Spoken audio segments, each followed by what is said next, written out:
Alright, so this is 1.3, which is democracy versus authoritarianism. Is it? Can you use the clicker? Try. Oh. It's bad. Ooh. We're just gonna. Yeah. Hold on. So the contents are, there's only like 2 big sections of this chapter, which is the difference between authoritarian Here, you just gotta hold it here. and democratic regimes. And then the 2 is the different types of authoritarian regimes themselves. Ooh. So this is like 1. Factors that indicate democratic versus authoritarian. So the definition of an authoritarian regime is a system of government where power is invested in a small group of people who exercise power over the state without being constitutionally responsible to the public. So the main parts of this definition is it's power invested in a small group of people, and they exercise power over a state, but without the constitutional aspect. That's like very important. Okay. Stop like. Leave me alone. So here are like the main factors that indicate. So the first one is a principle that a state should be governed by law and not arbitrary decisions made by individual government officials. So basically, to simplify that, rule of law is democratic. So the United States, which I know is not a country, has like the Constitution. So that's the rule of the law. Even the government itself has to follow that law. But rule by law, which is authoritarian, it means that the government kind of is above the law, and they are the ones that make the laws themselves at the time. So it's just the difference of the of and the by.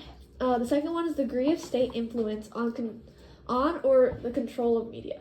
So authoritarian countries tend to have greater censorship. It's like China's communist country has decent censorship in its government. 3 is the degree and practice of free and fair elections. So a common misconception is that authoritarian governments and regimes do not have elections. A lot of them do have elections, and we'll get into that more later, but it's a practice of free and fair is what makes them different. 4 is the degree of transparency of government decision making. So the citizens are more informed, they know what's going on, less censorship. And then the 5th one is nature of citizen participation in government. So how much the citizens are able to participate, such as through voting, civil society, and interest groups. So here's a Venn diagram that they showed in the video comparing the UK and China. So the UK is more of a democratic regime with the rule of law versus China's rule by law. The UK has free media, free and fair elections, high transparency, high citizen participation, therefore making it democratic. In the middle are the laws and the elections, because the UK and China both do have laws, and then China, though being a communist and more authoritarian regime, does still have elections, yet they're not free and fair. Included with censored media, low transparency, limited citizen participation, which all makes it more of an authoritarian regime. So here are the key takeaways. The unit takeaway that I'll repeat in the next ending too is that political systems and regimes reflect dynamic balance of power between the government and citizens. 3 times. Shut up. Shut up, girl. The chapter takeaway is that democratic and authoritarian regimes should be viewed on a spectrum and can be compared and contrasted. And the misconception is that holding elections means that a state is democratic. The state is a democratic regime, which is false. Like I said before, authoritarian regimes still can have elections. The difference is they're not free and fair. That's just the second part. So types of authoritarian regimes. So there's a liberal, that looks like it's 3 L's, I promise you it's not. It's a liberal democracy / they're also called hybrid regimes. That means they have elections, they're just not free, fair, or competitive. And by competitive, sometimes governments tend to have, they're ran by a one-party system usually, so they still do have elections, but there's only really one person running. So it kind of defeats the point, making it more authoritarian. So an example of this for our countries would be China. So going down is a one-party system. So the one-party states are one political party controls the government regime, which is what I kind of described in China.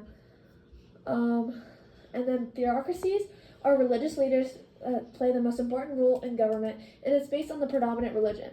So in Iran, I don't remember the predominant religion, I'm writing it down, but most of their policymakers are all religious leaders. And I think it's Sunni Islam. Sunni Islam. Okay, and because there was a war, like a war between Sunnis and Shia relative. Stop. Do you remember that? Stop. And basically that governs like most of their laws, like based on the religion aspects of it. The totalitarian government is total control over government and private citizen lives. None of the countries in AP Congo fall under totalitarian government. Then the military regimes are military leaders or leaders run the country and the government. Nigeria is not one now, but it was once previously from their beginning to 1999. Question. What? So, like, in a one-party state, are there, like, other people that you can vote for, and it's just, like, the person from the one party always wins? Or is it just, like, you can only vote for one person? I'm pretty sure I'm not so sure, actually. But I think it would be, like, the one party always has to win, but I don't know if there's different people you can elect. Most likely, there is making it more of an election, but I wouldn't, like, I think it depends on the individual country. Okay. I think in China there's more than one that run, but they're the same party. So it's just kind of, I don't know. Okay. We'll look it up. Alright, here is kind of a practice FRQ that I answered. So, here. So, the branches of national government and democratic regimes are more likely to be independent of one another than in authoritarian regimes. Why do you think this is true? This is because democratic regime power is not centralized, which allows it to have branches. There's in like regular gov, there's a separation of powers and then checks and balances, which also applies here to more democratic regimes. How do independent branches support democracy? So therefore, it has the accountability, separation of powers, and then has citizen access points, so citizens can easily they have a voice more in the government, so they can affect it. And then how does this apply to our course countries? So China is has a little independence between branches, not very much, but Mexico is developing an independent judiciary, so it's making a lot of progressive or more democratic moves. So our key takeaways, I'm not going to read the unit 1. Here's a chapter takeaway. There are several different types of authoritarian regimes, such as liberal democracies, hybrid democracies, theocracies. I listed the others, I don't know where they went. And then a misconception is that a liberal is a democratic regime. Just because it says democracy doesn't make a democratic regime. Oh, hey guys, I didn't put transitions on these, so we're just going to do these together. Ooh. Oh. Let's go back. Right, so which country has a history of authoritarianism and a strong central government? The answer is Russia. A few of these, you just kind of have to know the background of these, so that's why I included them, so we kind of knew.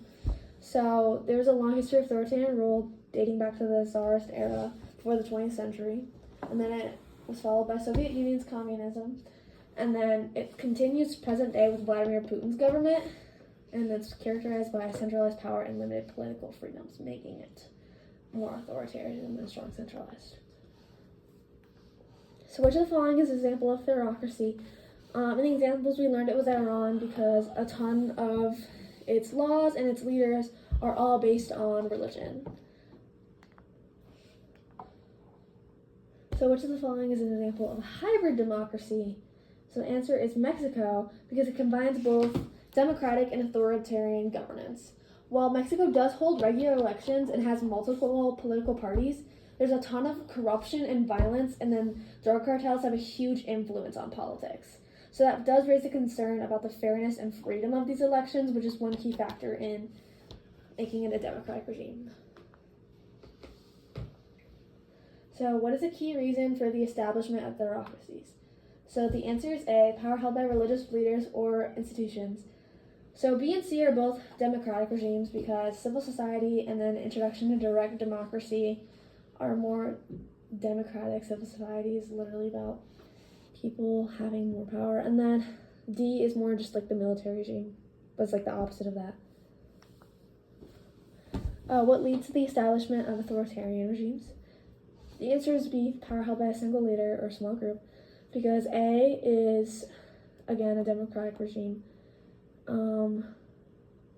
Why did I put A and B? I meant A and D. So D is expansion of civil society, which is again democratic, and then C is just the opposite of the military regime again. Ooh. How does the process of democratization differ in its impact on countries like Mexico compared to China? So the answer is D, that Mexico embraces reforms and China maintains a one-party rule.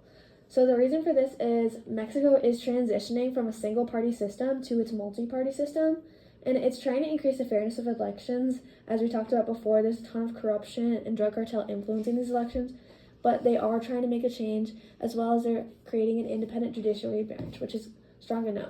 And China still remains under the Communist Party. It's not really changing its party anytime soon.